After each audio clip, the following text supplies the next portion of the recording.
सुप्रभात प्यारे बच्चों। हिंदी की कक्षा में आप सभी का हार्दिक स्वागत है। पिछली कक्षा में हमने आपको व्याकरण के अंतर्गत संदेश लेखन का प्रारूप बताया था, संदेश लेखन का अभ्यास करवाया था। अब हमारे राइटिंग स्किल में अगला जो हमारा विषय है वो है पत्र लेखन। बच्चों, आप सभी जानते हैं कि पत्र शब्द मूलतः संस्कृत का शब्द है जिसका शाब्दिक अर्थ है पता।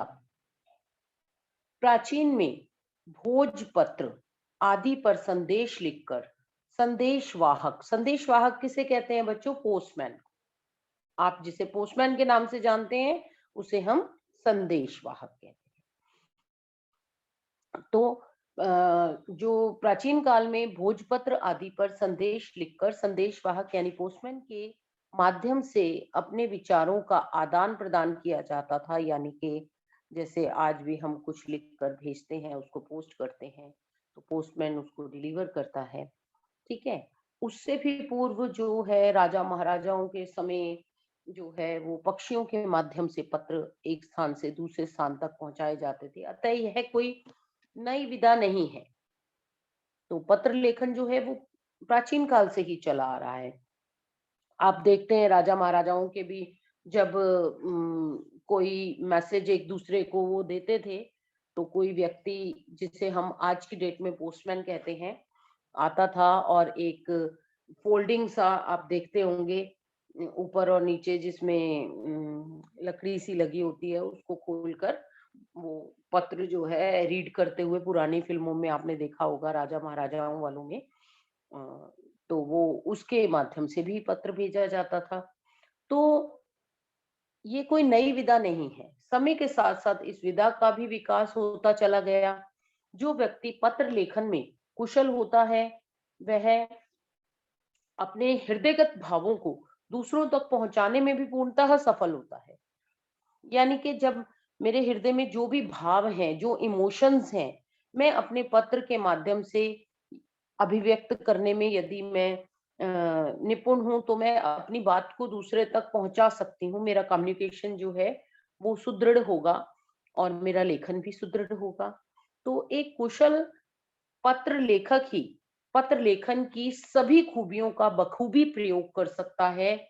इसके लिए कुछ विशेष बातों का ज्ञान होना आवश्यक है। यदि उन बातों का ध्यान नहीं रखा गया तो जो पत्र लेखन का उद्देश्य है वो पूर्ण नहीं हो पाएगा। पत्र लेखन का क्या उद्देश्य होता है कि हमारी बात जो है वो दूसरे तक हम पहुंचा सके लिखित रूप में।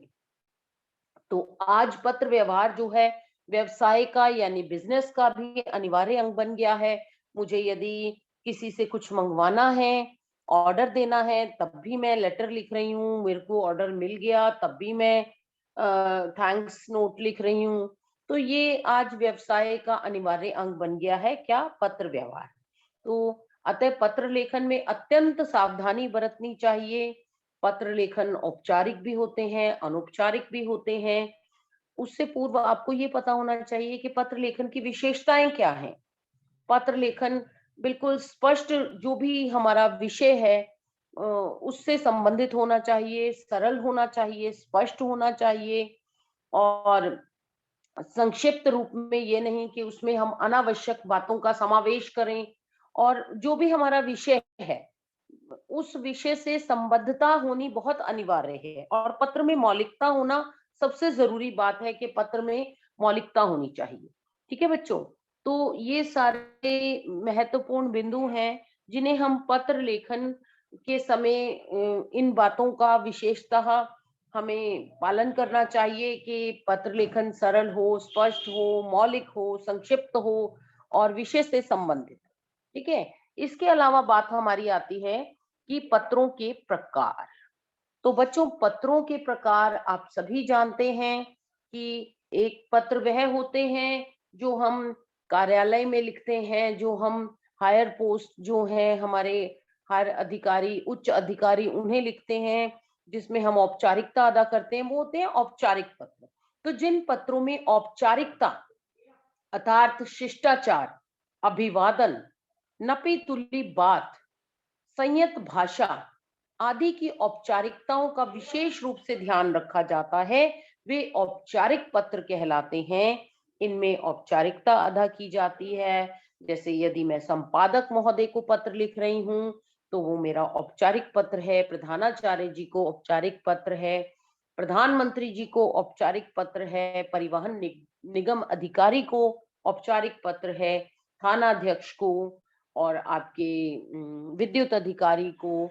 तो ये सभी औपचारिक पत्र हैं जिनमें सभी तरीके के शिष्टाचारों का पालन किया जाता है और औपचारिकता अदा की जाती है। इसके विपरीत दूसरी तरफ होते हैं हमारे अनौपचारिक पत्र।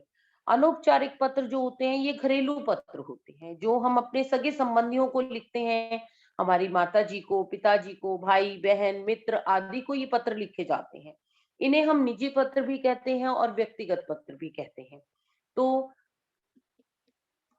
आपने क्या समझा कि पत्र जो है वो बहुत प्राचीन काल से ही चले आ रहे हैं और हमारा ये जो है राइटिंग स्टाइल है, ठीक है? और हमारे इमोशंस को, हमारे भावों को प्रकट करता है। प्राचीन काल में इसे संदेशवाहक द्वारा भेजा जाता था। राजा महाराजाओं के समय किसी व्यक्ति को भेजा जाता था, उससे पूर्व जो है बर्ड्स यानी पक्षियों के माध्यम से पत्र भेजे जाते थे। और पत्र लेखन के लिए विशेषताएं हमने आपको बताई कि पत्र जो है वो सरल होना चाहिए, स्पष्ट होना चाहिए, उसमें मौलिकता होनी चाहिए, संक्षिप्त होना चाहिए और विषय से संबंधित होना चाहिए। और आपको हमने बताया कि पत्रों के प्रकार दो प्रकार के हैं, औपचारिक पत्र, अनौपचारिक पत्र। औपचारिक पत्र कौन से हैं? जो जिसमें औपचारिकता अदा की जाती है, शिष्टाचार हो, अभिवादन हो, नपीतुली बात हो, जिसके अंतर्गत शिकायती पत्र आते हैं, संपादक महोदय को पत्र आता है, ठीक है? और आपके कार्यालयी पत्र आते हैं, आवेदन पत्र आते हैं।